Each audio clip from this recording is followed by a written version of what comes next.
Hi, kids. Okay, greatest films of all time. Number 83, The Lord of the Rings, The Fellowship of the Rings, released 2001, directed by Peter Jackson. Jackson? Jackson.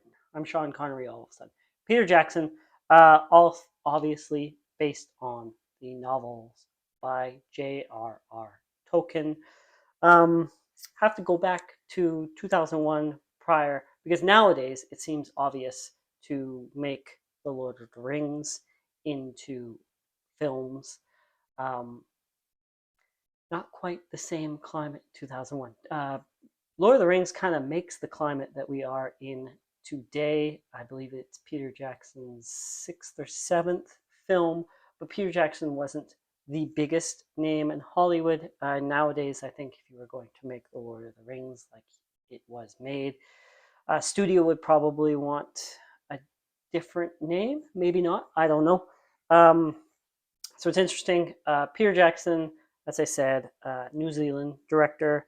He had made mostly sort of genre films: Meet the Feebles, Heavenly Creatures, Forgotten Silver, and The Frighteners. The Frighteners was the film he made prior to this. It was kind of his big studio film. Michael J. Fox is in that, and Jake Busey. Jake Busey the same Busey? Is that possible to be a same Busey? Anyways, during the making of The Frighteners, uh, Peter Jackson, fan of The Lord of the Rings, always kind of wanted to make The Lord of the Rings into a film, started to realize that maybe the technology was there now, that you could actually make it. Um, so he went about to see if anybody was interested in making it.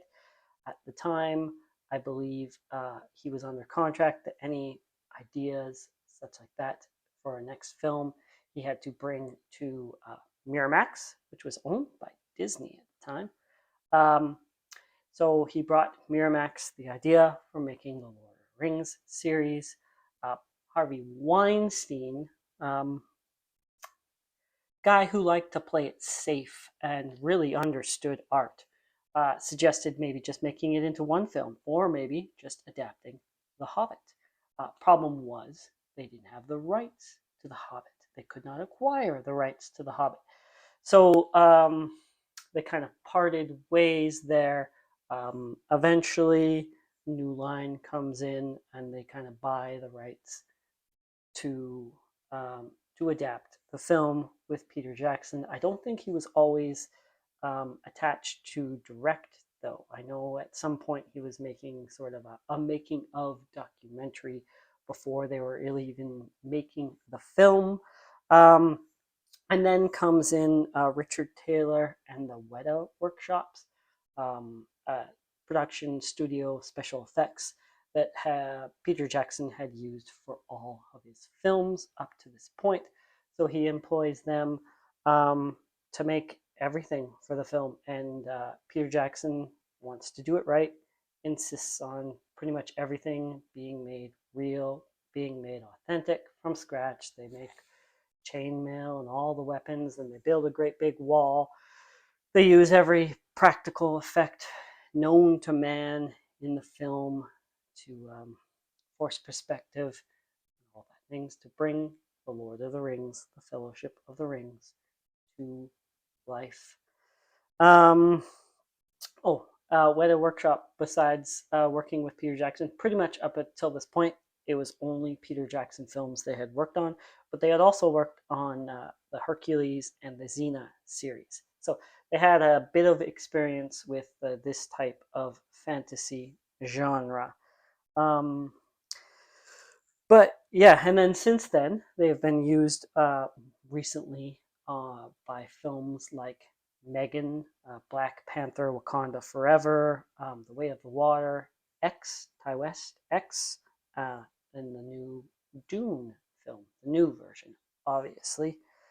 Yeah, what else is there to say about the Fellowship of the Rings? Yeah, if you look, it's just interesting to me that the climate today, after the Fellowship of the Rings, right, is then when we get our Harry Potters helps the Pirates of the Caribbean and all these big franchises come in, laying the groundwork for Marvel and the DC universe and all of that, and everything that is maybe just crumbling right now in film.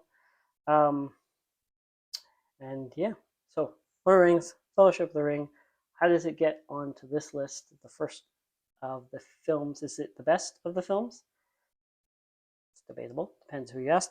But it is number 83 because on IMDb, your user ranked list, it is number 9.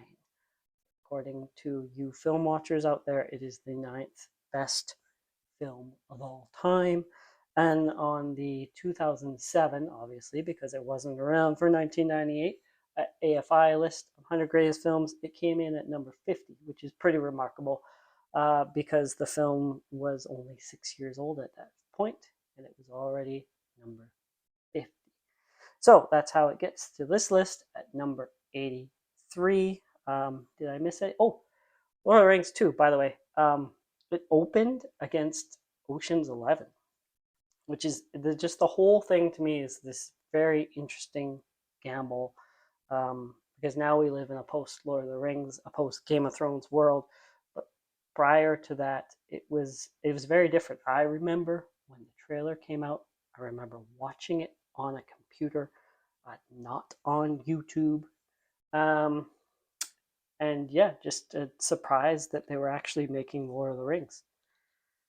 Anyways, where were you in 2001? Thank you for watching. Like and subscribe.